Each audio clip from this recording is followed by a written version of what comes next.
The most in-depth coverage of the Silver and Black as they set their sights on Las Vegas for 2020. Live from the CBS Sports Radio 1140 studios, it's Silver and Black today. Join the conversation by calling 702-889-5978. Now, here's Scott Gulbransen and Matt Gutierrez. All right, happy Sunday. Welcome back to Silver and Black today on CBS Sports Radio 1140 AM. Las Vegas is only, and it's the only all Raiders talk show here in the Valley. Others dabble in the Raiders, but we here, that's all we do. So we're here to talk Raider football every Sunday from 8 to 10. We're coming to you live from the Dollar Loan Center, don'tbebroke.com studios. I'm your host, Scott Gulbransen, founder and publisher, silverandblacktoday.com, joined by my equally astute co-host, Matt Gutierrez. Good morning, Matt. What's going on, Scott? How you been, brother? Good, man. Look outside. Look at that. I know. It's so bizarre out there right now. You can see the fog rolling all over. We don't get crazy weather out here very often. Those of you that don't live in the area, it's pretty much just sunny and nice every day, unless it's a little hot. We've had some weird weather the last couple of days, and got up this morning heading in. You can barely see the strip driving past it. It's covered in fog. It's all the way to the ground. It's the craziest thing I've seen. It is, and especially with the dryness here, we don't get a lot of fog, but it's here, and so it's what better time than to sit in, drink your coffee, listen on Raider football. We got a great guest today.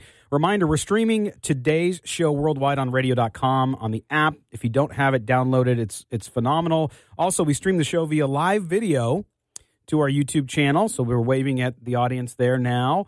Also, Facebook Live, Twitch, Twitter, you can follow it all there as well. Check out the website, silverandblacktoday.com. We cover the Raiders like no one else in Las Vegas, so make sure you head over and check it out. The Raiders season may be over, but it's our time to continue the conversation. This show never ends. There's still lots happening in Raider Nation, everybody. And, of course, with the NFL playoffs, so we'll help you as we hit football withdrawal, especially if you're a Raiders fan, right? Because what else do you have right now? We've had that for about 2 months already. Yeah, that's true as far as playoffs go.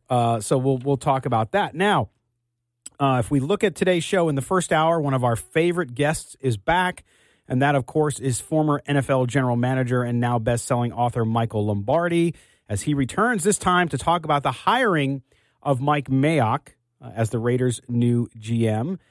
So we'll talk to him about that. It's one you do not want to miss. Also, this hour coming up right after our first break, another one of our favorite guys, Moton, NFL writer from Bleacher Report, will call in. And Mo is someone, Matt, I love because he gives it to you straight. There's no BS, no drama, just logic and facts, which is why some Raider fans The only way you can take CBS Sports Radio 1140 with you is the radio.com app. Well, download it today and listen to us anytime, anywhere. They're just letting you know. That's all. Just letting you know. That's our engineer, David Spani, just letting everybody know how you download the app. Anyway, so Mo will be here. He'll talk with us about the Raiders in 2018 and what he makes of the ups, downs, and all the drama that was this past season in Raider Nation. And that's how it should be, right? Don't pull any punches. Why does anybody pull punches? Just tell it like it is. Exactly. As long as you're not being a jerk. Just tell it like it is. I think in today's media too, Matt, there's a desire by some to have those that talk about or report about their teams to be just straight out fans. And I get that. There's amazing in Raider Nation, phenomenal fan podcasts and websites, and they're awesome. They're great. But that's not what we do here. So yeah, I'm a fan, but I'm not going to blow smoke up anybody's butt to tell them that the Raiders are great and they're having a wonderful season and everything's fine when clearly it didn't work out that way. That's right.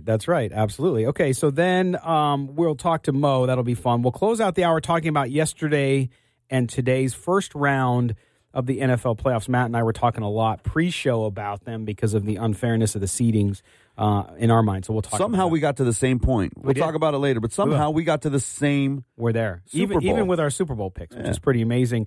And we'll talk about yesterday, the Colts dominating down in Houston and the almost remarkable comeback of the Seattle Seahawks, who had the worst offensive coached game I have ever seen. And maybe the worst onside kick attempt I've ever seen. No doubt. My wife kept rewinding it, saying this is the worst kick I've ever seen. The second hour starts with Matt and I putting on our Swami hats. That's right. We're going to look ahead and make some fearless predictions about the Raiders in 2019. Not just wins and losses, but we're going to go all out on some limbs And we'll take your calls at 702-889-5978. That's 702-889-5978. Then also in the second hour, silverandblacktoday.com's NFL draft analyst Kelly Kriner will be in studio with our first Way Too Soon Raiders mock draft. Kelly's one of those guys. He's all in. He's watching players all year round and a funny dude. Originally from Kentucky, so he's got a little bit of a draw. We'll have fun with him. Will they go all defense in the first round? What about a quarterback? Or might they trade some of those first-rounders? But we'll get his view on that. We'll also have Matt's Audible, of course. And we'll give out our 2018 Raiders season awards. Yes, I'm calling them the Just Win Babies, although they didn't win awards. And so that'll complete the show. There you have it, Raider Nation. You're up to date. We've set topics on the table for you here on silverandblacktoday.com. Now it's your turn. Chime in. Want to hear it? The season's over. What did you think? Love Derek Carr? Hate Derek Carr? Somewhere in the middle? 702-889-5978. All right, Maddie. So one of the things that I want to start a little bit, just for sake of conversation, about Derek Carr, because I still do not understand. It's terrible. Get rid of him. Yes. I don't understand the mindset, because if you think that he's not going to be a quarterback that gets you to the Super Bowl, okay, I get it. He's still in the middle of the pack of the league. He's not 32nd in the league quarterback. Threw for over 4,000 yards. And there's some people, he doesn't fit in Gruden's system. Now, yesterday on Sports Adrenaline Show, David, you're going to queue up. There's a soundbite in there from Baldinger. So you guys had him on your show. What's his first name again? Brian. Jeez, Baldy. So you had Baldy on yesterday on the Sports Adrenaline Show, and you asked him the question, does Derek Carr fit in the system? Is he the right one for this team? And here's what he had to say. Well, I do think he does. I mean, I think they fixed him a great deal this year. I mean, if you watch that game in London against Seattle, he looked broken. And at that time, Amari Cooper was, on the trading block, and it shipped Khalil Mack out, and people were questioning whether Derek Carr was going to be the next guy to go. And I don't know, over the last 8 weeks or 10 weeks, he didn't throw an interception. I mean, I think that was a big part of the turnaround. I thought he got a lot more aggressive throwing the ball, looked a lot more like he did in 2016 and 2015 towards the end of the season, going down the field a lot more, getting the ball out of his hands faster. I thought I saw a lot of that. I mean, John wants to run the ball. He wants to control the clock. He wants to use play action. I mean, it's pretty clear what he wants. They have to get better up front. They've got to find some more backs. But he wants to control it the way Dallas does, the way Seattle did, the way, in a way, Baltimore does, and then he wants to take his shots down. Oh, there we go. So that was Brian Baldinger talking about Derek Carr and if he's the right fit for John Gruden's system. So, with all due respect to Raider fans who I love, and without them we don't have a show, I'll trust his opinion over a lot of them out there. But Matt, when you look at this, I get, if you can go get a better quarterback, fine. If suddenly Green Bay calls you and says, hey, we'll give you Aaron Rodgers for 2 number ones. Now, I know Aaron Rodgers is later in his career, but still, I get that. So you have a way to upgrade in a guy who's a surefire thing. Outside of that, I don't understand. The Raiders did not lose this year or last year, sans maybe a couple games, because of Derek Carr.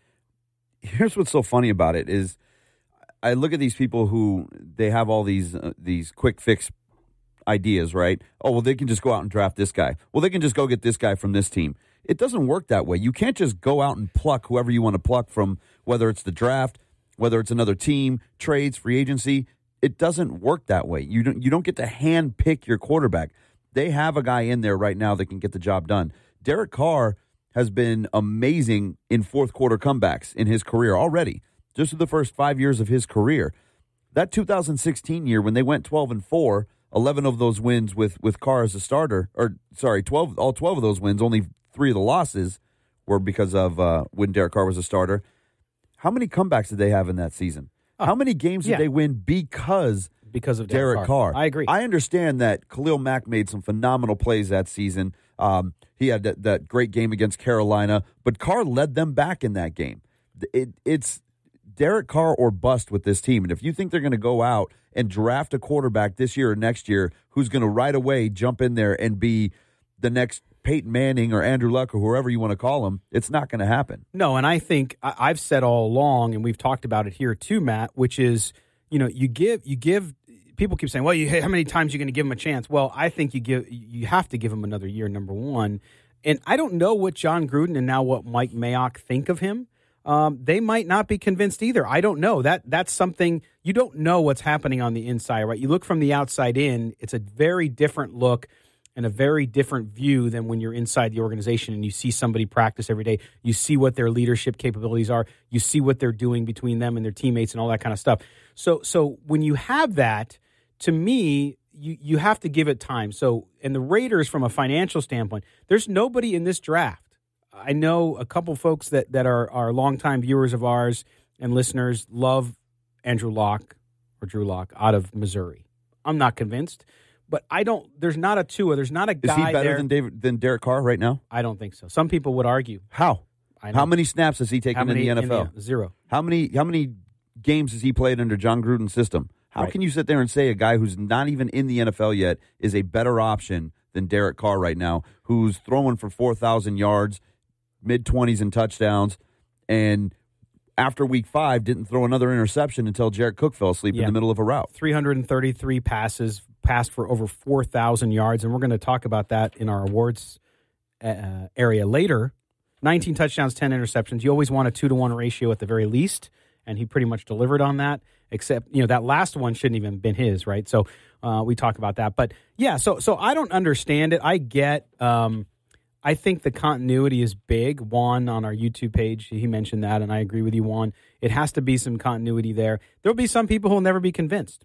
I get it, and only time will tell. I don't see them taking a quarterback in the first round this year. I think next year's the quarterback year, and so if you want your team to win 4 games again next year and be in a position in the top 5 to draft a quarterback, then you'll be fine. And you'll know after next season whether or not you need to go after a quarterback. If in year 2 of this system Derek Carr does not perform, which all signs point to he will be fine based on the way he closed out the year, the way he picked up this system.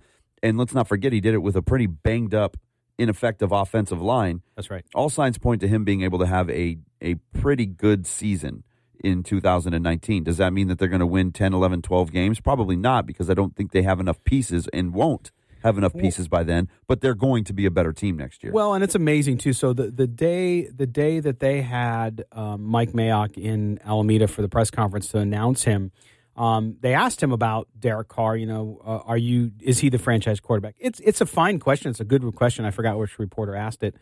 But that question in itself, it's like saying, "Hey, you just got a job. You're the first day on the job. What do you think of all your coworkers?" Well, I don't know. I haven't met all of them. I haven't been around them. I haven't worked with them on a day-to-day basis. Now, Mayock's watched the league. He's seen Carr from the outside in again, but he has not seen him from the inside out. So you cannot make people playing it up like, see, he's not committed. BS. I mean, Raider fans, you have got to understand there's no better option at this point. I don't care what you say. Argue with me, 702-889-5978. I don't see it, Matt. I just think that maybe there is a quarterback out there that's going to be better than Derek Carr. That's fine. But right now, he's the guy, and you need to, I think, ride with him at least for the next 3 years. I want to know how many of these people are out here saying this in 2016. 2016, I don't remember anybody talking about Derek Carr being the issue with the Raiders. Then he comes out in 2017, coming off of the broken leg, breaks his back in week 2, and plays with that all season long with all the turmoil and whatever else is going on in that locker room. And then you get a new coaching regime once again. He loses his best friend in the locker room, loses one of his top wide receivers midway through the season. Yep. Offensive line was a disaster all year. Marshawn Lynch gets hurt. Chris Warren III never even made it out of camp. I mean, come on, man. I don't know how you're going to put this all on Derek Carr. Did he have a great year overall? No. He finished strong. He started really poorly, but picked it up as he went. I mean, let's not act like this guy's out there, going the Peterman route, which, by the way, he's on the roster. He's got to go. You got to get rid of that guy. Well, we'll see what happens with that one. But when we come back, we're going to be joined by Mo Moton from Bleacher Report. He's going to talk to us about the Raiders season, put it into perspective. I love Mo because he doesn't care. He talks the talk, walks the walk. We'll give it to you straight without sugarcoating, but he's not overly negative either. He just gives it to you as it should be. So Mo Moton's coming back for the break. Then at the bottom of the hour, Michael Lombardi joins us, so don't go anywhere. You're listening to the Silver and Black today here on CBS Sports Radio, 1140 a.m. CBS Sports Radio. Callers and guests on the Newsmaker line are brought to you by the Law Office of Michael A. Troiano. This is Cliff Branch, former of the Oakland Raiders, 3-time Super Bowl champ, 4-time Pro Bowl, and you listen to the Silver and Black Show. There's one of my favorite guys, Cliff Branch, who, how the heck is he not? I say it every time we hear him. Hey, how's he not in the Hall of Fame? They got one on their way. Flores is right there now. He's finally on the doorstep. It took him long enough. He better be. I mean, that's just ridiculous. So that was Cliff Branch. Thanks for bringing us in, Cliff. And we'll see what happens. Yeah, I don't anticipate Flores not getting in this time, but you just never know with the Hall of Fame. All right, we're going to go out now on our attorney Michael Troiano Newsmaker line and bring in one of our favorite guys who tells it like it is, and that is Mo Moton from Bleacher Report. Mo, how you doing this morning, buddy? Doing pretty good. Banging my head against seeing all these Derek Carr chase scenarios like you guys, but hanging in there. Yeah, it was funny. We even retweeted a story from earlier in the year that it was Jason La Canfora's piece about how he'll be a New York Giant and they're going to trade for him in the combine, and the responses in between. I just retweeted. I just want to generate conversation about Derek Carr. Was hysterical because it's so polar opposite. But as Matt and I were talking at the beginning of the show, Mo, before you joined us, I don't understand what it is what that segment of Raider fans, what it is they want and what it is they think they can do with another quarterback. If it's Drew Lock out of Missouri, you're not going to have that guy come in next year and take you to the playoffs.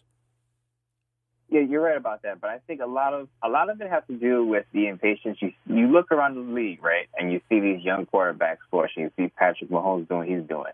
Mitchell Trubisky, whose stats aren't great, but the Bears are in the playoffs with him at quarterback. And you see the young guys, the rookies coming in doing well. You know, Baker Mayfield playing well. Lamar Jackson's in the playoffs. Sam Darnold showed strides at the end of the year. A lot of Raider fans look at that and they say, well, Derek Carr's been around for 5 years, so what's going on with him? Why can't he show those type of strides? And again, we spoke about this when I was on the first time, is you have a system that constantly changes, you're going to have some hiccups.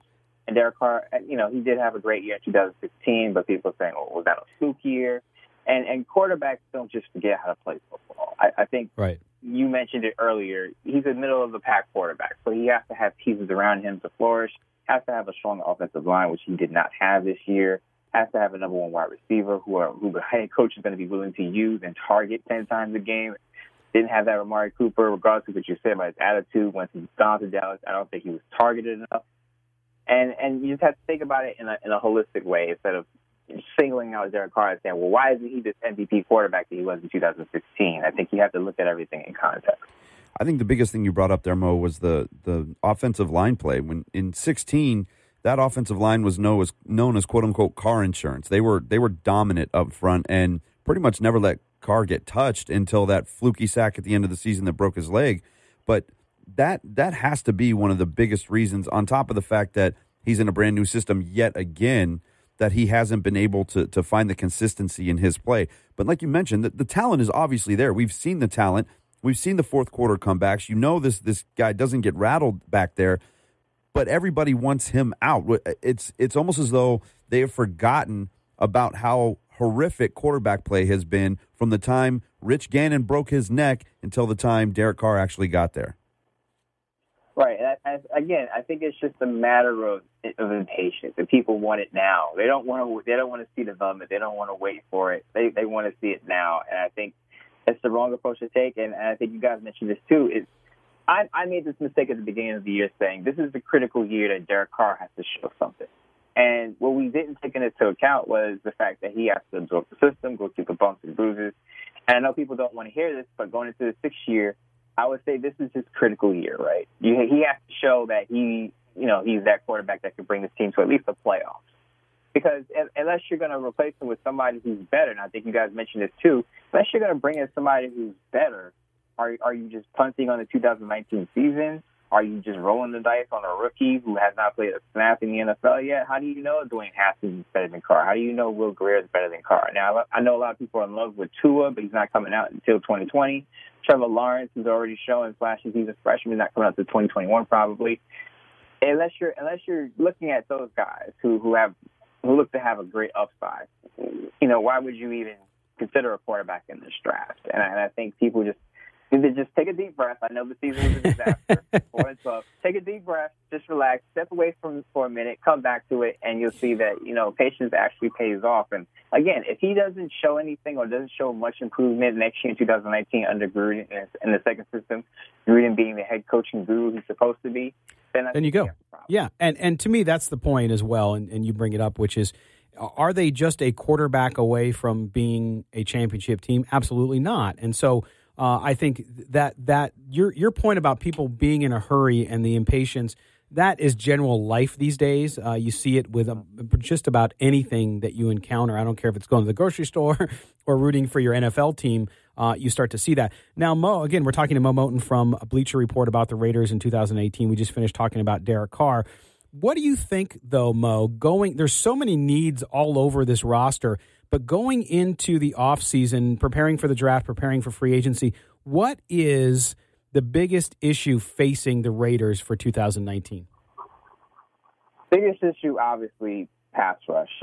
You get rid of arguably the top pass rusher in the game, Khalil Mack. You got to eventually replace him. Arden Key people mention this. He just was too small to rush off that edge and set an edge and get to the quarterback. I believe he listed at 6'5", 238 coming out of LSU. You just can't have a 238-pound defensive end in a 4-3 base defense. It's just not going to work. He's going to get swallowed up by those offensive linemen who are 300-plus pounds. Now, what you need to do is, again, you don't want to reach, per se. I know I had Cleveland Farrell as the number 4 overall pick without making any trades and moves, but you need to address that position. And if you're not going to go with Cleveland Farrell, Montez Sweat is the guy I think I would look at defensive end as a pass rusher to shore up that part of the defensive line. Also, your linebacking core, I don't think any of the linebackers that played this year have really solidified themselves as a starting linebacker. I know Markel Lee showed some strides on the strong side. Tahir Whitehead started playing well at the end of the year. He got his prorated bonus, so chances are he's going to be back on the roster. But you need an upgrade in your linebacking core, and it seems like that's been a perpetual problem. They need to finally address that now that they had these extra picks in the first round. I know Garrett Conley and Carl Joseph played well. It's funny because these are Reggie McKenzie guys that were on a trade block, the middle of the year. But I think they're fine. But you need a free safety. I think you go out in free agency and you get a guy like Clinton Dix to address that. Oh, yeah. If you want to bring back Darryl Worley, opposite Garrett Conley, that's fine too. You got Nick Nelson who could probably play the slot, who's a rookie right now. But they have needs at every level of the defense. And, of course, Derek Carr needs a number 1 wide receiver to throw to. So I think those are your focal points. But top of the list, got to have a pass rusher, got to upgrade your linebacking core, and you need a free safety who can erase drives and force turnovers. I love the Clinton Dix move. That's one that I've been looking at for a few weeks now because I think that would really improve the back end of that defense. I also like a guy like Trey Flowers in New England. There's a proven edge rusher that you can get in there right away. As talented as the defensive front is in this draft, it's hard to expect a rookie to come in and have that kind of impact right away. Even Khalil Mack only had 4 sacks in his rookie season. What do you think they're going to do in free agency overall? I think free agency is going to be very interesting only because you have so many needs, and then you have Mayock coming in who's the draft guy, so how much space you're going to have in free agency, I think that's going to be more Gruden. But I think that free agency is going to be focused on, and again, improving that defense, because there are going to be some names, and you mentioned Trey Flowers, who I think is also a fine choice to upgrade the defensive line. There are going to be some names in free agency, and I mentioned Clinton Dix. If the Ravens make the mistake of letting C.J. Mosley hit the mark, he can shore up the middle of your defense as an inside linebacker who can drop back in coverage, can rush the quarterback, he can play the run. He can do it all. He's also a captain. So you look at a guy like C.J. Mosley, I would throw the bank at him because then you won't have to worry about that linebacker position for a long time. And a lot of people push back against this because they want to give Brandon Parker a chance. But if you want a not a high end, but just a solid baseline level right tackle, Bobby Matthews, a guy you maybe want to look at from the Chicago Bears, because you really need to give Derek Carr that protection. No longer is the left tackle the only tackle that's dealing with the best edge rushers. Sometimes these edge rushers switch sides. You want to protect Derek Carr on both sides because you don't know what Donald is going to be especially as the right tackle. Yeah, and Mo, I agree with you on that one. I like Brandon Parker still, but the key in the NFL is depth. And so, yes, they might have drafted him a little high for everyone's taste, but doesn't mean he's going to go anywhere. It just means that you can always upgrade, and if you can get somebody in there to protect him, it makes a lot of sense. Mo, real quick, before we let you go, overall, what's your view on the Mayock hire? I actually like the Mayock hire. I know a lot of people, anything the Raiders do, they raise the eyebrow and question it. But I really like the fact that he's a draft guy. We all saw it. We all watched him on TV for nearly a decade. I know people go, "Oh, he's a TV guy." What is he?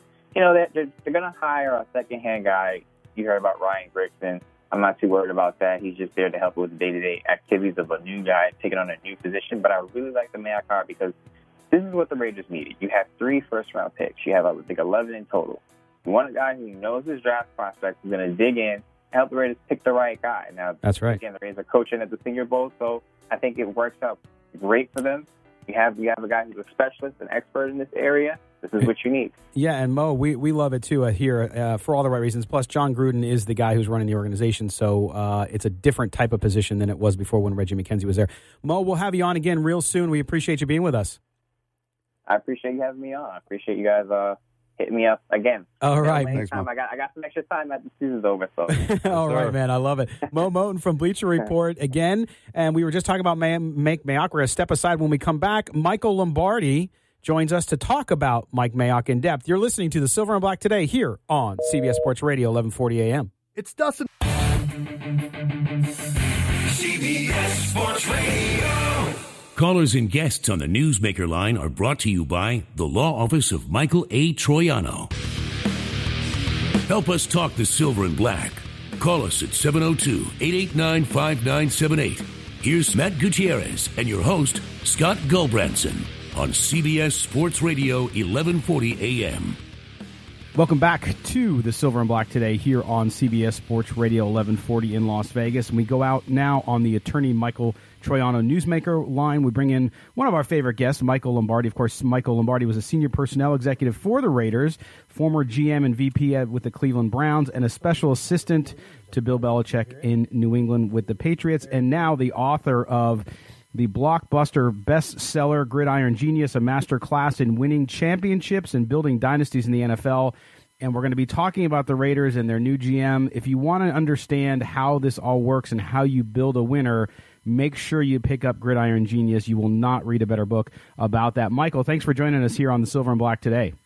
I appreciate it, Scott. Thank you for having me. Appreciate all your kind words. All right. Well, listen, when we talked earlier in the season, when the Raiders were beginning to struggle, we had a conversation about John Gruden and what he would have to do in becoming not just a head coach anymore, but becoming, at that time, the de facto GM. Of course, Reggie McKenzie was still there. He has now been relieved of his duties, and now Mike Mayock has been hired as the new GM.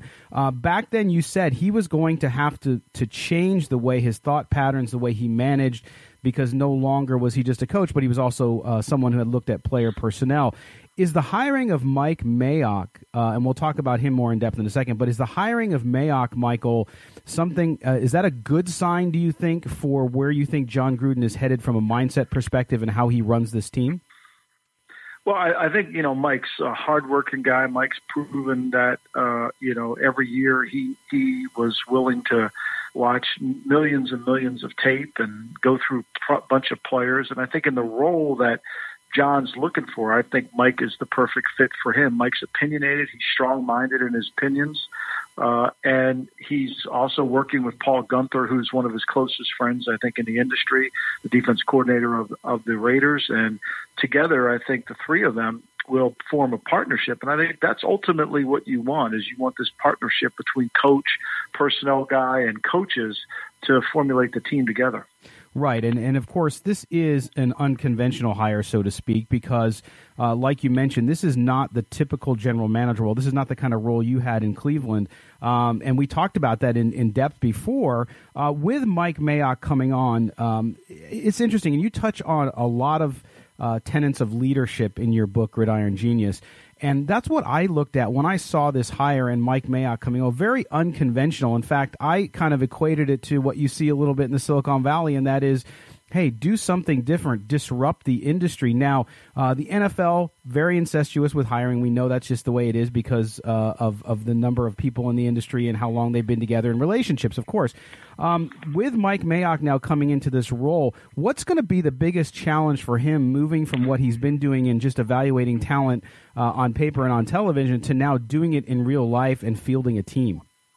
Well, I think that's the key is team building, right? So he's going to have to be able to scout inside out, not outside in. Before he was scouting for all 32 teams, talking about players, he wasn't generating an opinion based on a specific scheme, a specific defense, specific offense. I think he was just evaluating everybody for the league. Now, with his ability and relationship with John, his ability in relationship with Paul Gunther, he'll understand specifically what they want at each position, and then utilizing his skill set, he'll go out and try to find those players that fit those skill sets, scouting inside out, not outside in, which is what I write about in my book.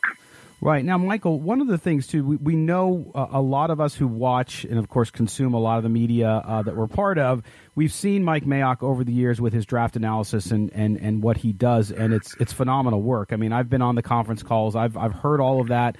It's amazing for those of us in the industry because he helps us understand a little bit more about these players. Now, as you mentioned, now you go to real life, now you go to team building.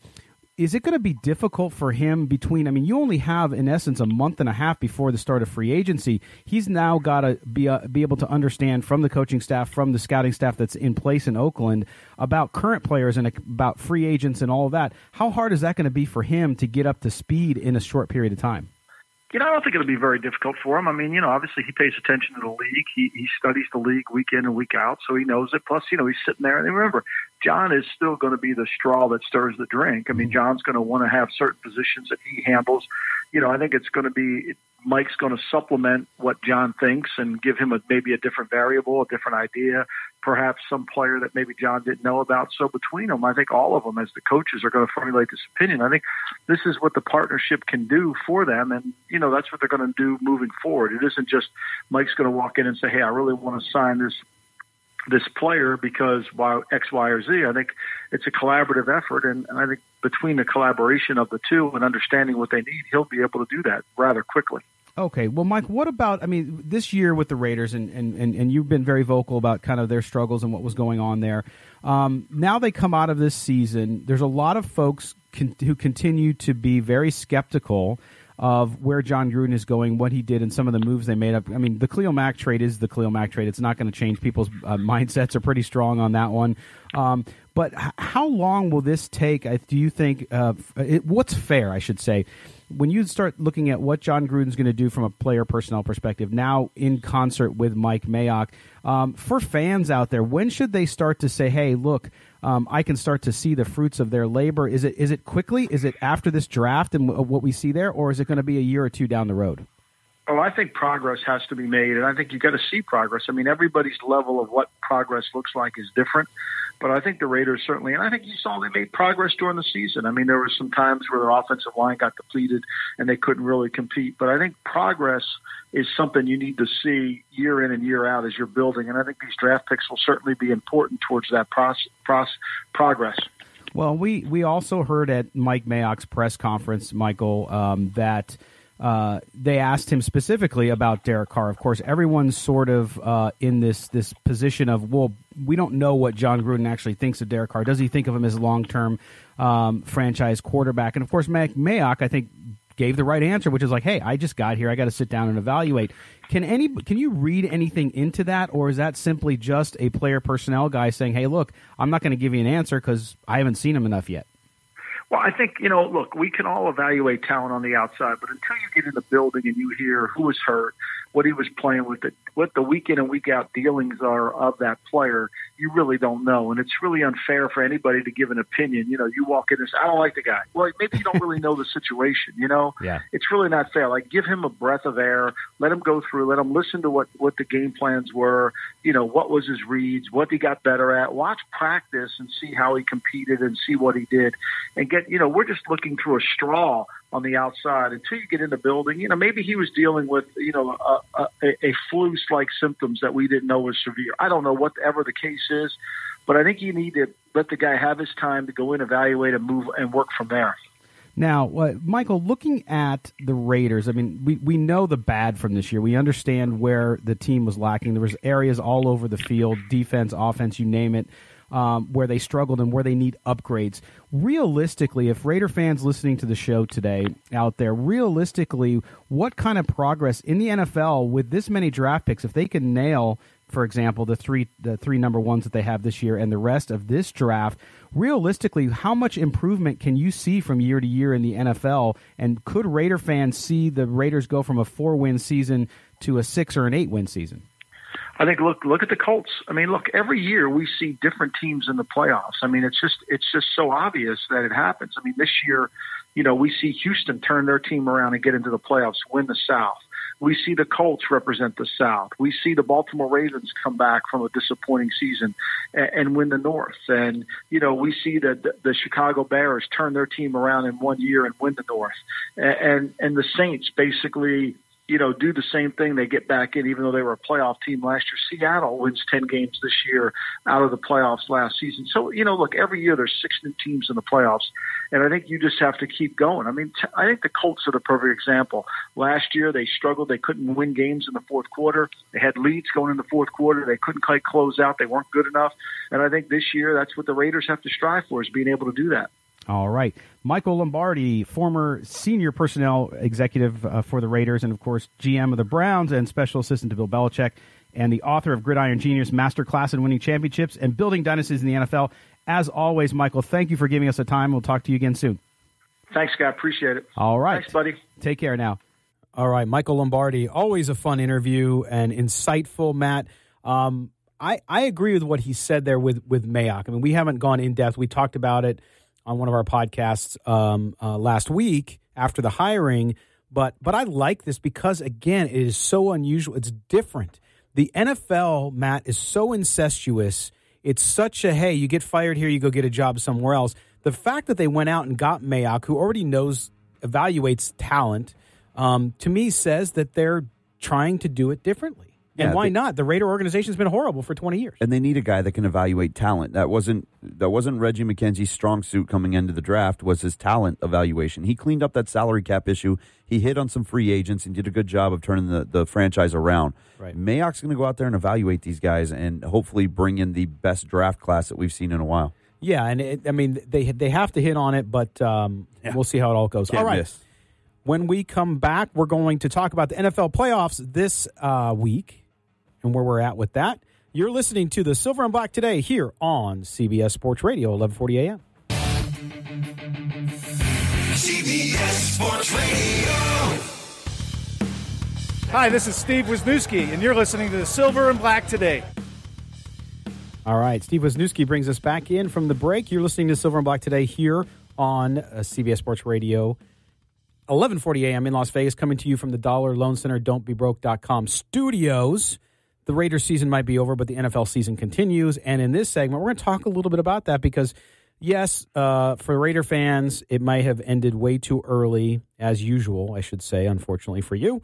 It doesn't mean that the NFL season is over. In fact, the playoffs were really gearing up to be exciting with the matchups that we've seen. And we had at least one really good game yesterday, although scoring has been down, which is interesting, Matt. But the playoffs are in full swing yesterday. The Houston Texans, who I really liked as a team, I was not excited about them in the playoffs. And sure enough, the Colts went down there and beat them. It wasn't close. And then we had the Seahawks and the Cowboys, which turned out to be a nice end of the game. But let's start with the Colts and the Texans. Now, the Colts, on our postgame show, the PG, all year, Tony Cardasco and I have talked about how much we loved the Colts' offensive line. The reason they've had such a good year on offense, in my view, has been because of that offensive line, protected the resurgent weird Andrew how that Luck. matters. Yeah, weird how that matters, right? But they have been amazing, not talked about too much, but then you have the defense for the Colts, who has overperformed anything that anybody could have ever expected. That team going down to Houston, again, just dominated them. I think it was experience. I think it was overall just a better defensive play on their end. But what do you like about that Colts team? First of all, I really thought the Texans would show better yesterday, especially considering the Colts went into Houston just a month ago and beat up on the Texans. I thought, all right, it's a division rival. They're coming back into their house. They're going to show better. But I still had the Colts winning that game. This team, you see this a lot, man. These teams catch fire late in the season, and they carry that momentum into the playoffs. And I think the Colts are that team this year. They've really started to figure things out. Let's not forget that Andrew Luck wasn't 100% to start the year off. He's been out for quite a while now. Finally started to find his rhythm, got his arm strength back up. If you remember at the beginning of the year, they weren't even using him in late game situation to throw in a Hail Mary. They kind of let him come back. They babied his arm a bit, and it's paying off now because he looks like he's pretty much back to the Andrew Luck that we all remember coming out of college. But I did have the Colts over the Texans, and I think the Colts can make a big push here going through the playoffs. Yeah, they and I'm getting some comments on Periscope about nobody wants to see the Colts defense. Nope. Let me tell you something. They are phenomenal. I mean, I think that they really are a team that now, if I'm the Chiefs, especially the Chiefs with the history of the Colts in the playoffs, I do not want them coming to Kansas City and facing us and then knocking us out of the playoffs. Remember that game? God, was it? I can't even remember how long ago it was when the Colts didn't even punt in the game. Yeah. When they went to Kansas City and beat them. And I don't see how this can be any different. The Chiefs couldn't stop the Raiders. Right. All right. They can't stop anybody. the last game of the season aside, that was different. But the Chiefs have no defense. Their defense is terrible. The Colts can score on anybody right now, and they're showing that. And the Colts defense has the weapons to be able to shut down. Maybe not shut down. Let's not say shut down, because the Chiefs' offense is legit. They can score. They can move the ball up and down the field. But the Colts can slow them down. And with the offense that the Colts have, I see them going into Kansas City and winning that game. Well, and it shows you that the Colts, with the offensive line they put together, with that defense, which is a cheap defense, and I say cheap in that those players are playing well above what they're being paid. They've had a really good season. It goes to show you, though, and we're linking this back to Raiders, of course, which is, you have to have those elements. You have to have a good defensive line. You have to have a good offensive line that's consistent, that's not overly injured.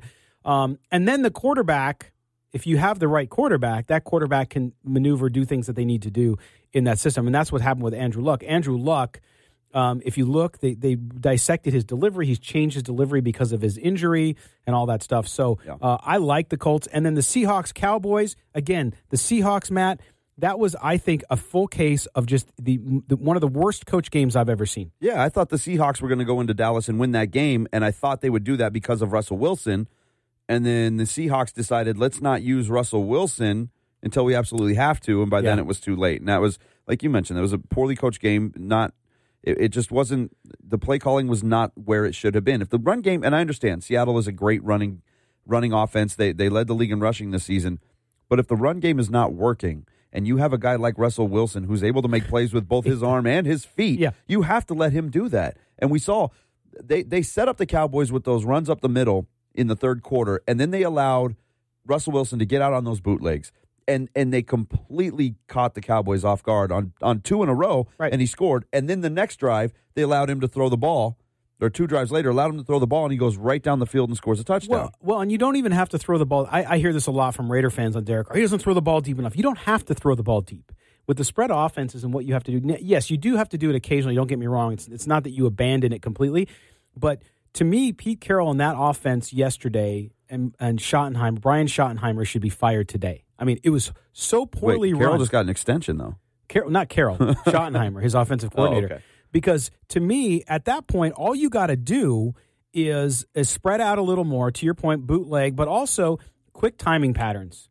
Quick timing patterns through the middle to the outside and play action. Yeah. At least go more play action. And they just didn't do it. I have a friend, Phil, who was down there for the game. He's a big Seahawks fan. And he was texting me during the game. He says, I don't understand what they're doing from a coaching perspective. Yeah, and when a fan can see that, I mean, it's pretty evident. I really liked the Seahawks in that game, too. Credit the Cowboys and their defense. Credit Amari Cooper. I know Raider fans want to hate him now that he's gone and he didn't do as well in Oakland as he's doing in Dallas. Has to be consistent, to your point, Matt. But good for him. I mean, I still think that Dak Prescott is overrated, but he did it last night. You got to give him all the credit in the world. I was a big fan of Coop. I love the AC/DC connection. It's unfortunate that he's not going to have a flourishing career with Derek Carr and the Raiders. I mean, it's too bad to see. But My biggest thing on Cooper has always been his footwork. He has some of the best footwork in the NFL, in my opinion. And you saw that a few times yesterday where it's not anything that jumps off the video. It's these subtle little moves that he gives, and he's so quick from stop to start to get back to full speed. It's impossible to cover him in those situations, and that's how he finds himself so open so often. And like Mo mentioned earlier, you got to target the kid. You can't go through an entire game, Raiders, and target him one time. He's too talented for that. That's right. All right, we're going to step aside when we come back after the top of the hour. We got to hit some more of the playoffs, man. We got a lot to cover. And there. we got predictions for 2019. Sir. I want to hear yours too. 702-889-5978. You're listening to the Silver and Black today here on CBS Sports Radio, 1140 a.m. Stay where you are.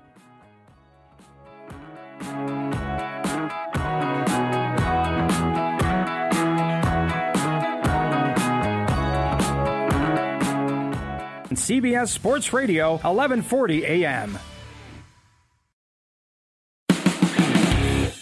The most in-depth coverage of the Silver and Black as they set their sights on Las Vegas for 2020. Live from the CBS Sports Radio 1140 studios, it's Silver and Black today. Join the conversation by calling 702-889-5978. Now, here's Scott Gulbransen and Matt Gutierrez. That's right. I am Scott Gulbransen. At least today, I've decided to be myself. Who are you normally? Sure. I don't. That's a good question. It's very. He's that guy. Now I have to be pensive and look like I'm thinking. That guy.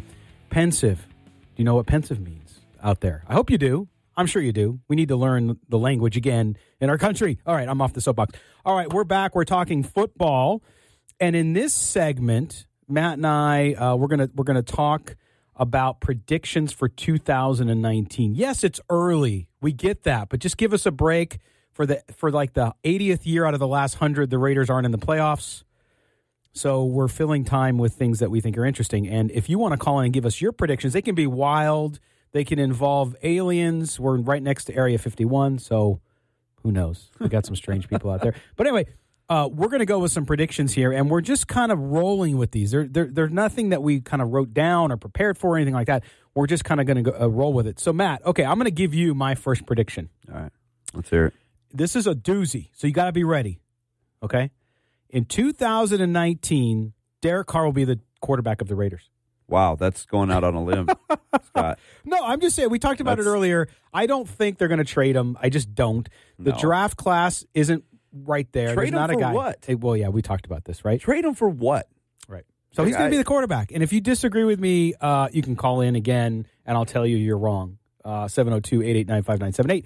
But, Matt, I just think that he will be the quarterback at least one more year. We'll see what happens, maybe longer. And to me, that is the most solid prediction you can make because I just don't see them doing anything else. Derek Carr will be a Las Vegas Raider.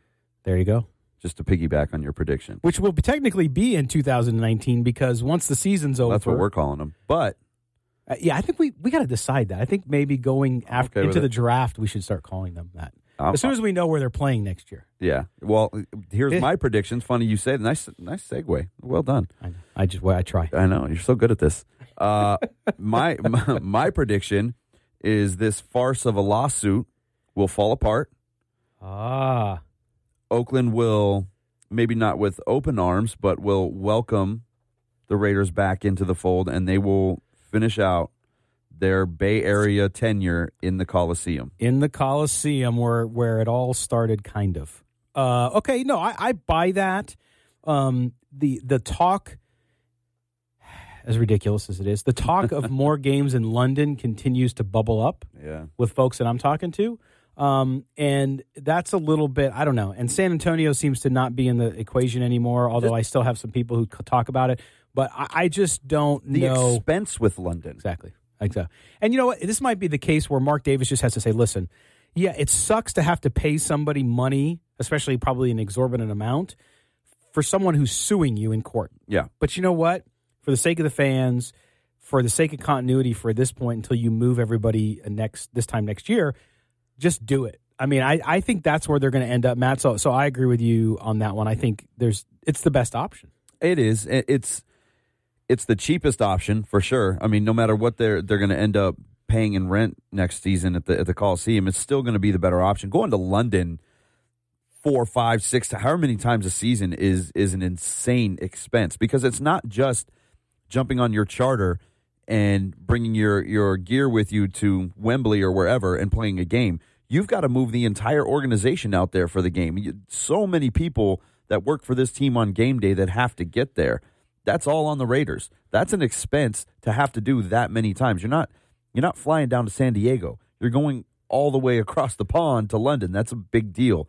And just logistically, it's a nightmare. And plus, the only time they do those games now, you have a bye week following. And plus, people like Art and Key need to gain weight, and the food sucks over there. Like, what? Okay, fish and chips, I'll give them that. I guess. But mincemeat pie and all this other crap, no, we don't need that. So good prediction. My prediction is, and we're going to, in the next segment, Kelly Kriner from silverandblacktoday.com will join us on this. My prediction is the Raiders in 2019 all 3 first-round draft picks will be defense. I like that. And it should be. He mentioned it, too. It should be. Yeah, it should be. I mean, that's what they need the most. Yeah, he talked about linebacker. They need linebackers like no other. I mean, they haven't had a good name the last good linebacker they had. What, Kirk Morrison, maybe? Kirk Morrison. And yeah. he was middle of the road. It's not like he was a world beater or anything like that, but Derek Burgess had a couple good moments here and there. It's been bad. Who else? For a long time. I cannot think of a really good linebacker that they had. Yeah. I mean, it's been terrible there. They need to improve the pass rush, obviously. They're never going to replace Khalil Mack. I don't care what anybody says out there. Even if they were able to get Nick Bosa, I don't think you replace a Khalil Mack. He's a generational talent. But they have to address that. There are guys in free agency, and we talked about it earlier, and I wouldn't be surprised if they go after at least a couple of those. One in particular, Jadeveon Clowney. He's a free agent. Much better against the pass, or excuse me, against the run than he is as a rusher. But he came out in that MAC class. He was the number 1 overall draft pick. Prediction: they make a move to go after Clowney. Interesting. Okay, so that's another prediction. Here's my next prediction. My next prediction, and I'm just being snarky, of course, today. My next prediction is that Raider fans will not let go of the Khalil Mack trade next year. It doesn't matter if they nail all 3. If they got Quinnen Williams, they got everybody in the first round, and they nail the second round, they nail the draft, they sign great free agents, it'll all 50% of fans will still come back to, but we give away Khalil Mack. I don't dispute that at all. That's always going to be the issue, and I think rightfully so. I mean, you have to let it go. It's over. It's done. He's never coming back unless Chicago does the unthinkable. But they do a Raiders. But it was a bad move when you look at your personnel. It was a bad move considering you were the worst team in the NFL when it came to quarterback pressures. So it's okay to be upset about it, to say it wasn't a good move, but you got to move past it. It is what it is now. And that's gone. And that's what I said. There's some folks on our YouTube chat saying, whoa, but we gave away Matt. Oh, and we didn't take Derwin James. Oh, absolutely true. I would have loved to have Derwin James. No doubt about it. I thought they were going to take him. But there's no sense in looking back.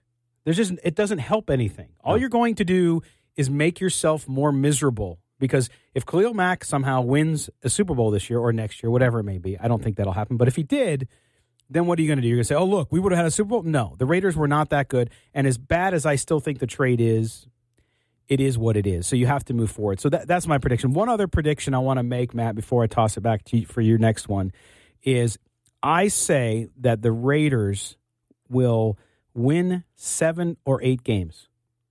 They will improve by 3 games. Oh, that was my next prediction. Was it? It was. So, are you just saying that, or no? I was literally writing down. Wait a minute, though. Didn't you say last year that they would win 10 games? I did. I also said they were going to win 10 games with Khalil Mack on the roster. With the caveats. The roster opening day was vastly different than what it was when I wrote that 4-piece article on what their season would look like. Their quarters of the season, yes. So Derek Carr's rookie season, 3 wins. Goes from 3 to 7 wins the next season. From 7 to 12 after that. Then you had the unrest, drop back down to 6, and now 4. We have some consistency there now with the coaching staff. Okay, the offense isn't going to change. You're going to add pieces to that offense. By the way, go out and re-sign Jared Cook. Don't miss on that one. You're going to add pieces to that offense. You're going to find yourself a receiver, okay? They're obviously going to upgrade the defense. You can't have this kind of draft capital available to you and not improve that defense. This will be a better team next year. They're going to go 500, which was the plan all along for this rebuild. Be a 500 team before you make it to Vegas. 2020, the Raiders are a playoff contender. Wow. There you go. The way the NFL goes, and we heard it when we were talking to Lombardi earlier, things can change very quickly. Okay, as bad as the Raiders look this year, things can trade when you're talking about nailing the draft, nailing free agency, even though the free agency pool this year is not that great, depending on position. A lot of B-level guys, basically depth guys. Things can change quickly, so I don't necessarily disagree with you. I think, though, to be realistic for fans out there, I would say, hey, if you can improve by 3 to 4 games next year, that's good progress, and it could be more. Now, my next prediction for 2019 is that the team will release the fact that their new stadium in Las Vegas here will be called Southwest Airlines Stadium. Southwest Airlines. Think Southwest is going to put up that kind of money? I do. I'm making that prediction. I like that. This is a major hub for Southwest, right? And they fly right over the damn thing.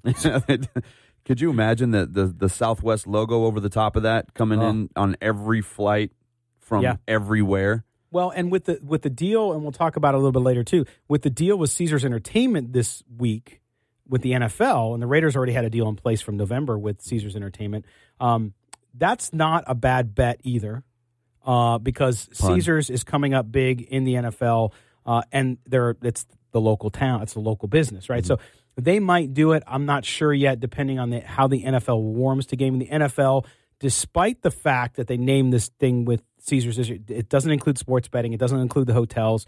So the NFL's still keeping a foot out, like we talked about on the Sports Adrenaline show. Which they're not going to be able to do in a year. No, I don't think so either. Once they're all in on Vegas, again, another pun, once they're all in on Vegas, there's nothing they can do to stop it. I mean, they're bringing the draft here. What, are you going to pretend that the casinos aren't there? Come on.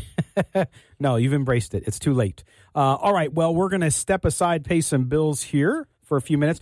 When we come back, we're going to be joined by Kelly Kriner. He's the silverandblacktoday.com draft analyst. He did our very early mock draft for the 2019 draft. Will the Raiders go all defense? Will they go offense at all? We're going to ask him. We're going to talk to him about that and go through his entire list. So make sure you stay tuned. We'll talk draft right after the break. You're listening to the Silver and Black Today here on CBS Sports Radio, 1140 a.m. CBS Sports Radio. This portion of Silver and Black Today is powered by the law office of Michael Troiano. The only way to take Silver and Black Today with you is with the radio.com app. Download it today and search CBS Sports Radio 1140 in Las Vegas and listen to us anytime, anywhere. Bright Light City, gonna set my soul on fire. Las Vegas. This is Silver and Black Today coming to you from Las Vegas, a line from the famous Elvis Presley song, Viva Las Vegas. But we are going to now switch gears, and we're going to talk, yes, already NFL draft. And to do that, we've brought in our draft analyst from Silver and Black Today, and that is Kelly Kriner. Kelly will break down his picks. If you haven't read his story yet, go over to silverandblacktoday.com, and you'll see what Kelly wrote. Kelly, welcome, man. First time on the show. Well, thanks for having me, guys. Good to finally be on. And you're from Indiana, not Kentucky. Yeah. I said Kentucky earlier, so I apologize. Yeah, that's something you really need to get straight. It's blasphemy back home. We were getting grilled off air about how when you're from the area, man.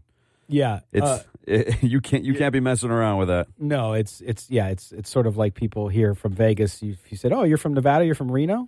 Yeah, exactly. No, yeah, not going to happen. Actually, that's a very good analogy because that's pretty much the way it is. I mean, that's the level of love that's around back home. That is okay, Kelly. So if we look at the Raiders, okay, everyone knows about the multitude of draft picks that this team will have in 2019 and into 2020. You did our first mock draft. So let's talk through some of those guys that you did and said that the Raiders will go pick. And at the top of the list in round number 1, you have a guy that I love and would love to see the Raiders go out and get, and that is the defensive tackle of Alabama, Quinnen Williams. Tell us why defensive tackle first and not edge rusher defensive end. Mainly it's just how I think the draft's going to fall in the first few picks.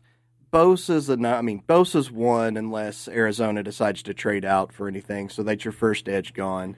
I think Allen goes number 2, and he would be a very good option for the Raiders as an edge player. And 3, I think the Jets are going to make a big push for Le'Veon Bell, so they're going to go Jonah Williams at number 3 because that offensive line, you're not spending that much money on a running back with that offensive line.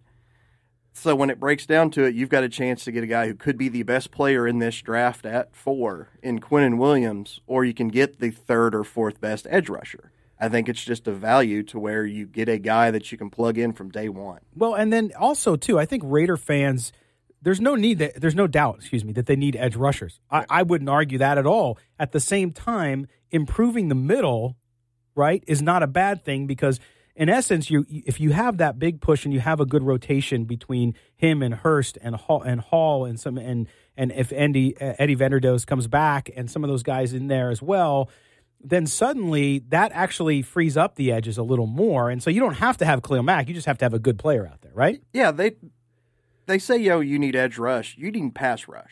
It doesn't matter where it comes from. There's a reason Aaron Donald doesn't come off the edge, and he's the most disruptive force in football. Right. If you get a pass rush from the middle, from the edge, you have to get the pass rush. And Williams and Hurst up the middle is just going to, I don't see how that does not create a consistent pass rush. And what happens if something crazy happens and Oliver's off the board at number 3 instead? Do you think they go after, or Williams is off, do you think they go after Ed Oliver? It's going to, Oliver's biggest thing is going to be when he weighs in at the combine because everybody's freaking out about him being a little smaller on the smaller side. He's even smaller than Aaron Donald was coming out, and Aaron Donald's biggest issue everybody's worried about was size. I think you see Ed Oliver fall a little bit. He was the number 1, number 2 pick all year, beginning of the year. You're seeing now he could fall anywhere from 7 to 10. If Williams is gone, Oliver is an option, but I think they'd go Farrell and go edge in that situation. That's a good point. Now, in the first round, you have at number 28 currently is where the Raiders pick, I think, is still, number 24 is a kid I like a lot, cornerback DeAndre Baker out of Georgia. What are what's the upside with him? And there's no doubt they need help in the defensive backfield still because, Rashawn Melvin and some of the guys on the outside, why am I drawing a blank on them? Because cornerback, because they're so bad. Well, forgettable. Exactly. That's how you know you need somebody when you don't remember who you have. But Kelly, what is it about Baker that you like and you think puts him in the first round for the Raiders? He's just a great football player. He's not super athletic. He's not flashy. He's not going to tear up the combine like a Greedy Williams or somebody like that. But when you watch him on tape, he just knows how to play football. He gets every ounce out of everything he has. He knows where to be. He knows who to play. And if you look at it, Conley's going to be the number 1. So you've got a guy like Baker as your number 2. He's going to be I think he'll be a solid number 2 right off the bat with the chance to even, improve to where he could be a shutdown. You mentioned Greedy Williams, and that name scares me only because we've seen the Raiders historically do some really weird things in the draft. We saw it last year with the Colton Miller pick where nobody really saw that coming, and out of nowhere they've got a left tackle. They love their athletes in Oakland. They love those defensive backs. The Raiders have a long tradition of some really solid DBs back there. Any chance that they just buck the trend and go right after a DB at number 4? I don't think so, but it's one of those things like you're saying. He is going to blow up the combine. He's going to look like $1 million. His biggest issue is tracking the ball, which is something you're not going to see unless you watch the tape. His physical abilities, no question. The person that would scare me more being the physical freak they might take at 4 is Rashawn Gary out of Michigan. And as a Michigan fan who's watched every snap he's had, he getting off the bus, he is a number 4 pick. But when you watch him in the games, he just disappears from time to time, and the production's not there for. You see the ability, but there's just not the production behind it. So, Kelly, then as we go on through your mock draft, the final pick in the first round for the Raiders at number 28, a guy I really like, and you have here, is an edge rusher, Montez Sweat from Mississippi State. SEC guy, obviously, I think people don't pay attention as much to Mississippi State, especially if you're just a casual college fan and more of a pro fan. What is it about him that you think he can bring to the Raiders and that huge needed edge? He's just a monster on the field. I mean, like I said, most people don't watch Mississippi State. I watched a lot of SEC football this year for, financial purposes, I'll put it that way. And he's in there every play. It's his hand usage is, amazing. It's his biggest issues. He's stiff, which that's going to turn a lot of people off because everybody wants that bendy, flexible edge rusher now. Oh yeah. But he can overpower you. He's got a great first step. He's got counter on counter. He's not the most flexible guy out there, but he will find a way to get to the quarterback. He had 22 sacks the last 2 years in the SEC, and you go up against NFL level talent every Saturday. Now, go ahead, Matt. What you don't have in there is a linebacker. Yeah. We've talked about it on this show forever. No linebacker going in the first round for the Raiders this year. That's a need. With this team, they need 3 linebackers. They probably need 6 linebackers because they got to have some depth there. Is there a shot that they go after one in the first round? Depending how the draft falls, they definitely could. I had him taking Devin Bush in the second round. He could definitely good segue, Matt. He could definitely go into the end of the first round. Mack Wilson may or may not be in the draft. His mother said he's going back to school. That really hurt this linebacker class because you've got LSU's Devin White, who's if he gets past Cincinnati, I'll be shocked. He just screams Cincinnati Bengal. After him, with Mack Wilson being out, Bush is probably your next best linebacker, and I think you could get him in the second round. You definitely, I think, will be able to get him at the end of that first, so he is definitely a possibility. Well, it's funny you say he screams Cincinnati Bengal when their system was built around Paul Gunther, who's now in Oakland. Yeah. So I wouldn't put it past them going after a guy like that again if he falls that far. Yeah, I don't see any way Devin White would fall that far. All right, and you had Devin Bush going to the Raiders at number 35, round 2, edge first round, second round, which is almost the same thing depending if he falls. Then in round 3, I'll run through a couple of these because we have about a minute and 15 seconds left. Greg Dortch, wide receiver out of Wake Forest, going in the third round at number 66. J.R. Reed, a safety, another guy from Georgia at the 100th pick overall. Jordan Jones, linebacker out of Kentucky, on the 5th round. In round 6, Caleb Wilson, the tight end out of UCLA. I think he's actually a sleeper. And then Jalen Smith, a guy I want to talk about with you. You had him going to the Raiders in round 7. I know it's round 7, but I think he fell a lot due to a few factors. But he's got talent, and he could be a steal. Yeah, well, he just got a Senior Bowl invite, so he will not be there at 7. He will get seen out there now. People will see the talent. Who's the coaching staff out there? Yeah. You go, that's right. At the Senior Bowl. We'll see. Yeah, but it all falls. But for you, there's so many folks. What I want to do, we have, we're about out of time, aren't we? Kelly Kriner. We'll bring you back on. We got to talk a lot more about the draft in the offseason. Thanks for coming in, brother. Yeah, no problem. Thanks for having me on, guys. All right. That is Kelly Kriner, the draft analyst for silverandblacktoday.com. We're going to step aside. When we come back, we have Matt's Audible segment where I think he's going to talk a little more playoffs. You're listening to Silver and Black Today here on CBS Sports Radio, 1140 a.m. CBS Sports Radio. This portion of Silver and Black Today is powered by the law office of Michael Troiano. This is Mark Bedane, president of the Raiders. You're listening to Silver and Black Today. Welcome back, everybody, to Silver and Black Today. It might be the offseason for the Raiders, but there is no offseason for Silver and Black Today here on CBS Sports Radio, 1140 a.m. Coming to you live from the Dollar Loan Center, don'tbebroke.com studio in Las Vegas. This is the segment of the show where we hand it over to Matt. He calls his audible, which means we don't know what he's going to talk about, what he's going to bring up. But it's his shot, his segment. So, Matty, take us away, brother. We don't have time for all that today, man.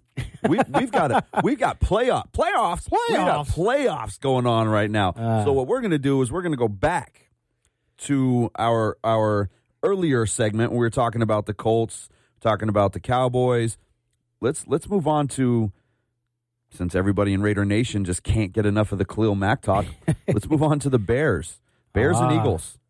That game, I think, is one that everybody's going to have fun watching because you've got this intrigue with the Bears. Can Mitchell Trubisky be the game manager they need him to be?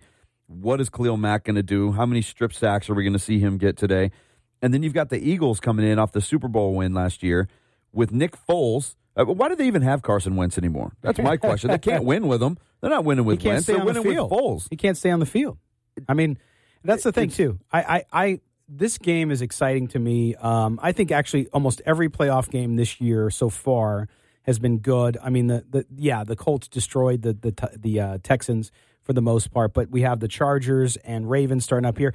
But to your point about the Bears, they're so much fun to watch. Yes, Khalil Mack changed the scope of their season because that defense just got better. When you add one player to an already talented group that is just elevated everybody on that roster. It elevated everybody, so that's what they needed. And I like them. It's just a matter of can the Bears and Trubisky on offense maintain the clip to get them through the playoffs? To me, that's the big question. This is such a Bears game tonight. It's going to be crazy windy in Chicago. There's a chance of rain. It's going to be in the mid-30s. This game screams Chicago Bears playoff football. I can't wait to watch it. I think the Bears come out on top in this game. I think the Bears' defense is scary. You mentioned earlier, points are a little down from the games the last couple of days, right? Or from yesterday. Of course they are. It's playoff time. That's what happens. Yes. That's what happens. Defenses win championships. We hear that old cliche all the time, but it rings true so often. Points are going to be down because defenses step up, especially in games like this where it's colder. Baltimore today, weather looks great, but it is colder. You're not going to have teams going up and down the field. Expect Baltimore to come out on top. I want to see, I know this is going to kill Raider Nation out there. I want to see the Chargers win this game for a couple of reasons. Phillip Rivers deserves better in his career. He really does. I mean, I always go back to the whole Dan Marino thing, even though Dan Marino had a better career than Rivers, and Marino did make it to a Super Bowl. Unfortunately, he faced Montana and the Niners. Nobody was beating them. But, a guy like that, you want to see have some kind of playoff success at some point in his career. And although he did make it to an AFC championship game, they didn't get beyond that and haven't done much since. Also, it's new blood, right? It's good to see. Man, if I got to see the Patriots in another Super Bowl, I'm not going to watch. It's Alabama Clemson again. Sick of seeing the same thing. Show me some new blood in there. Yeah, it is. And I think, to your point about defenses, I think it's changed, and you still have to have a good defense to win in the NFL. You just don't have to have the best defense. And I'm sorry, the Kansas City Chiefs have an awful defense, and I still think they have a shot to win the Super Bowl. I don't think the Chiefs have any shot at the Super Bowl because their defense is so bad. Because when you need to really buckle down in a game and make that play, the Chiefs don't have that. They don't have the team on the defensive side of the ball to be able to make that play. You saw the Eagles do it last year against Tom Brady, no less. They were able to make the play to win the game. How are the Chiefs going to do that? I basically see the offense going right down the field and taking it from them. Yeah, I mean, if you look at the last few years, I mean, going back to last year, of course, you had the Eagles. Their defense was good, not great. Patriots, same thing in 2017. The Patriots' defense was actually kind of middle of the road there. And then the Broncos' defense in 2016 was really, really good, as was the Patriots was much better in 2015 when they won as well. Look at the Super Bowl against the Falcons, though, the Patriots. Mm-hmm. Would they give up 3 points in the second half? Yeah. They played good. They completely turned it around and shut that team down. Yeah. It was the defense that made the difference. It was. When has the Chiefs' defense done anything this season? No, it's their big Achilles heel, which is one of the reasons, and I know we're going to talk about some of the predictions now, too. And that's where I think, if we look at all of this, Matt, and where things are going with the playoffs, to me, the team, I know it's because of yesterday and everybody's on the bandwagon, but we've been saying it here and on the PG all season long. The way the Colts are playing on defense and offense, I like them going into Kansas City and beating the Chiefs, even though I just said the Chiefs could win the Super Bowl. And then I see whoever wins the Ravens game. I think the Ravens, if the Ravens win, they go beat the Patriots. Okay? Okay, so let's go to next week. Yeah. You've got Colts going to Kansas City. Who's your winner? I'll take the Colts. I've got the Colts as well. You've got the Ravens going to New England. New England. I've got the Ravens. I do too. All right, so go over to the NFC then. Bears at Rams. Do you have the Bears beating the Eagles, first of all? Let's go there. I do. Okay. I do as well. I actually bet that game. Okay. Bears, Rams. Rams. I've got the Bears, man. Do you? I've been saying that. At home. If you go back and listen, find the tapes. Find the tapes. Go back and I've been saying for about 3 or 4 weeks now that the Bears are going to go to L.A. in the playoffs, and they're going to beat the Rams. And then you've got the Cowboys going to New Orleans in what I think is going to be the worst game of the playoffs because I think the Saints are just going to completely it's going to be a drubbing. Destroy the Cowboys. I agree. And they're hard to beat in the Dome, man. They really are. They are. All right, so let's go to championship weekend. You're going to have the Bears in New Orleans. Well, you've got the Rams. I got the Rams. Either way, New Orleans is hosting the game. Yeah, so if the Bears play the Saints in your scenario, who you got there? I still got the Saints, man, not because of Drew Brees, although that offense is fantastic. They have a defense. Oh, yeah. The Saints have a defense. Saints defense. Everybody I think people forget about how good their defense is because Absolutely. Drew Brees throws for 8,000 yards every day and 106 touchdowns. Their defense can stop anybody out there. I don't think that the Bears have enough on offense. And again, I have the Bears going to New Orleans. I don't think that the Bears have enough on offense to be able to get past the Saints defense, especially in the Dome. And we all know what that offense is like at home in the Dome. It's a better offense there than on the road. Right. So my scenario is different. Is I have the Rams beating the Bears in Los Angeles. And then I have the Rams going to New Orleans and in a shootout lose. I think the Rams' year is next year. I don't know why. I just get the feeling that as great as they played this year, I think next year is going to be the year for them. So I have on that side, I have NFC champion being the Rams. The Saints. You have the Saints I have too. The Saints we just as well. have different opponents. So then we have the two AFC games. The Colts going into Baltimore.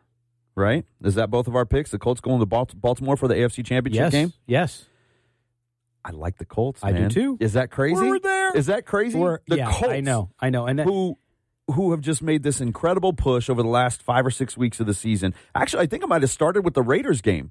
Well, if you remember that game, that was a tie game going into the fourth, and the Colts ended up winning by 14. Yes. And they have not stopped since. And it's so funny because we have Raider fans on our Periscope stream saying the Colts are scary good. This is Mike and Callie. Mm-hmm. We should have re-signed Autry. Of course, it comes back to what we should have done as a Raider team, as Raider fans, is what they say. Yeah, no. And to me, no. Double-digit sacks, doesn't he? Yes. And I just like, and who would have known? I mean, they got lucky with him. Good old Danico. But I just like the way this team lines up against everybody in the AFC. I think their defense is good enough to compete with the Ravens in Baltimore. I also think that their offense, I don't think the Ravens' offense, despite the rookie quarterback and being exciting to watch, I just think you get to the pressure of an AFC championship game, even at home, is going to be a lot for them. And I like Andrew Luck in that scenario, Matt. I agree, man. So I see the Colts winning the Super Bowl. Colts winning the Super Bowl.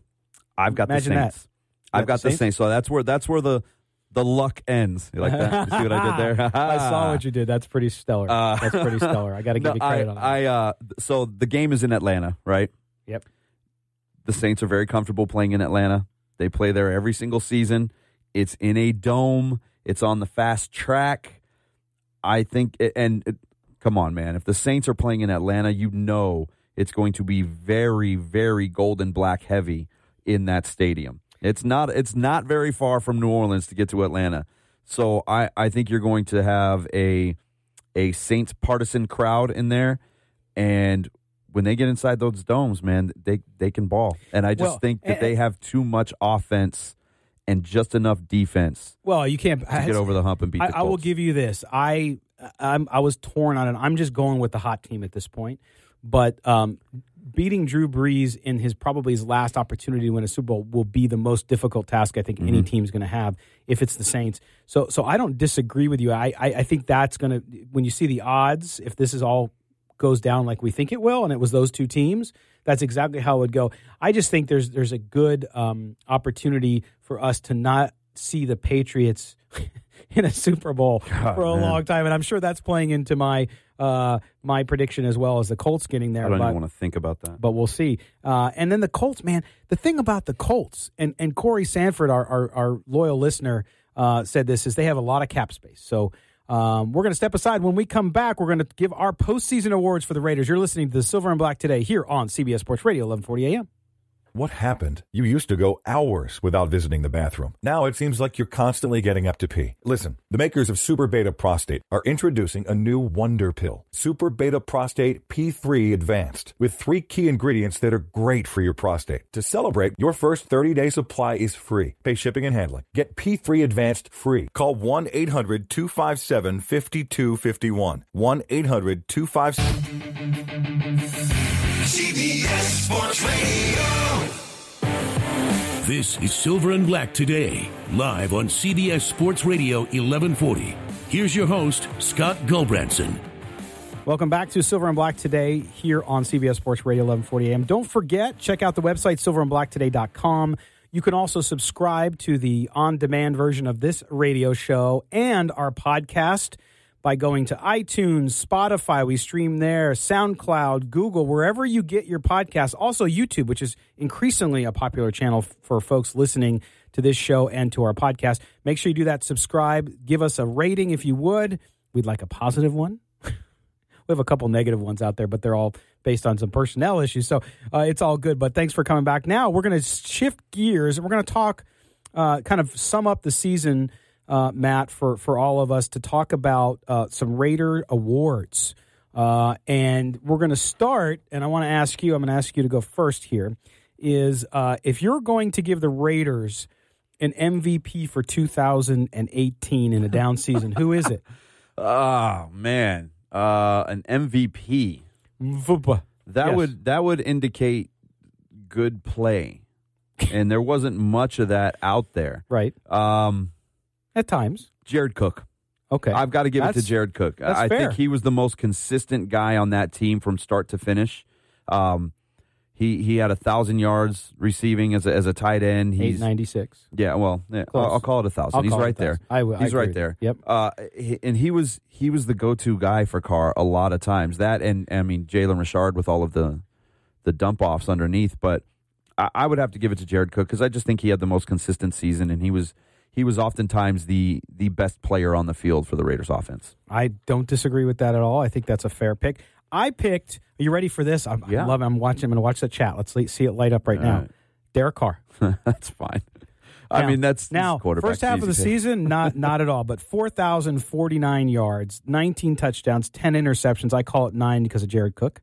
Raiders, how ironic. I know, exactly. Raiders a record, right, for passing and for the completions in a row. Yeah. But I had as an associate MVP, I had Jared Cook too. There you go. Because I think, again, 1,000 yards, 6 touchdowns, and his presence on the field when he was rolling, that offense moved. Yeah. Again, re-sign him. Yeah, He's free agent. I agree. Don't let him go. I agree 100%. Okay, for the Raiders, Matt, comeback player of the year. Do I already know where you're going with Conley? Is it Joseph? Can they be considered comeback players? I think Conley can because of his knee, but he never played. How can you be a comeback player if you didn't play? that has always he came back from injury. But it wasn't Adrian Peterson comeback player of the year after his This is just but he didn't miss any time. Yeah, he got hurt in the last game of the year and then played in the first game. How can you be comeback when you never left? So I don't know. Carl Joseph? Who's your pick? You got to pick somebody. I don't know, man. Comeback player of the year. Yeah, somebody who was either coming off a bad year or was. I just named Joseph. That Joseph is not my pick, by the way. But to me, it just makes a lot of sense. If it's a guy who didn't play well last year, is coming back from injury, is coming back from anything. I honestly can't think of a single one, man. I can't think of anybody. Okay, that's fair. I guess by default you could go with Conley because he did miss pretty much the entire season and played well this year, but I don't know that anybody played well enough to. Oh, contraire, mon frere. If you say Doug Martin, comeback player of the year, Doug Martin. I knew you were. That's why I tried to avoid that. And I knew you were going to do that. And everybody knows our banter about it. Wait! Stop here. Let me give you the numbers. Doug Martin, 24th in the league in rushing. Mm-hmm. Okay, so that's not like first in the league. Don't get me wrong. 32 teams. 723 yards. Okay. 720. Hey, look, I said during the preseason, if Doug, this is when I thought Marshawn Lynch was going to play too. Right. I said if Doug Martin gets between 600 and 700 yards, I will pull that clip. So but that's a complimentary number to a guy that's getting over 1,000 yards in Marshawn Lynch. That was the hope. To have 700 and be the lead runner not. But under the circumstances, I think it's his most yards since 2015 when he had 1,400. Lynch was injured, so I'm right. I've been with my guy Doug Martin all year, so I'm gonna choose him as my comeback player of the year. Now, I got a couple fun ones if you want, real quick. Okay. So just because you already threw Doug Martin out there, Doug Martin was my Too Little, Too Late award winner because he really did nothing that mattered until the end of the year, in particular the Denver game on Monday night in Oakland and what we thought could have been the last game in the Coliseum. I've got the Can't Quite Finish award. Oh. Come on, you know who that is. No, who's that? It's Arden Key. Oh, yeah. He just can't get gets there, to the man. quarterback, you just can't bring him down. Just can't finish. I know, that's a tough one. And then I've got my Be Like Mac award because everybody loves Khalil Mack. My Be Like Mac award. And who's that? The guy who matched him for rookie sacks. Oh. Mo Hurst. Mo Hurst. Yeah, that's a great one. Sacks, just like Mac. Mo Hurst, yeah, absolutely. And actually, Mo Hurst would be my choice for Rookie of the Year. Yeah, I think Mo Hurst was solid. I think he's going to be a legit defensive tackle in this league. I do too. Now, I had one award that I called the Leadership Award. All right, so it's not just a field goal award, but a guy I think didn't always perform on the field. We now know because of some injuries and stuff like that. But I think a guy that you won't see it in newspaper reports. You won't see it talked about on shows like ours a lot, especially early in the year. But I think Jordy Nelson on that offense, when things were really going bad, my guess is it was not Derek Carr who kept everybody focused and together. I think it was Jordy Nelson. We should call that the Charles Woodson Award. Oh, that's a good one. Seawood was a hell of a leader, man. He was awesome. I think, to me, Jordy Nelson, and I look forward to Jordy Nelson coming back next year. I do too. And having an offensive line and having that system comfortable. He came on at the end of the year. I mean, if you think about it, 63. Carr started throwing to him. Yeah, 63 receptions. He was so quiet. He seemed so quiet at the beginning of the year. 729 yards and 3 touchdowns. The touchdowns obviously were lower for a lot of reasons, but almost 800 yards as a receiver when he really didn't get targeted much of the middle of the year, I think is a big deal. So, and you don't think about his season and go, yeah, he was pushing 1,000 yards. It doesn't seem like it. 'Cause like you said, it's very quiet. But once Derek Carr started to target his receivers and started to move the ball down the field a little more, you saw the offense take a different shape. It started to look like a legitimate offense, and they're headed in the right direction, man. They're going to be better next year. Don't worry. No doubt about it. All right, Matt. I can't believe the show's over. Yeah, that flew. But man, thanks for your awards. Thanks for all the work. Yeah, man. Can't quite next finish week. award. The too little, too late award. That's my favorite. All right. I knew you were going to throw Martin in there for some. Of course you did. That's going to wrap it up, folks. Make sure you stay connected to us. Visit silverblacktoday.com. Follow us on Twitter at silverblack, the number 2 day. Check out our podcast and radio show on iTunes, Google Play, and everywhere else, including the YouTube channel. For my co-host, Matt Gutierrez, for engineer David Stepanian, I am Scott Branson, and we appreciate you guys being here, and we'll be back next week, so don't think we're going anywhere, because we're not. We'll be back here. We'll talk Raiders. We'll keep an eye on everything that's going on. I'm sure there's going to be a lot more happening in Raider Nation as time progresses, so for that latest information, you can listen to us here and check out the website. We sign off, but we never say goodbye, Raider Nation. Thanks for listening, and until next week, may the autumn wind always be at your back. See you later.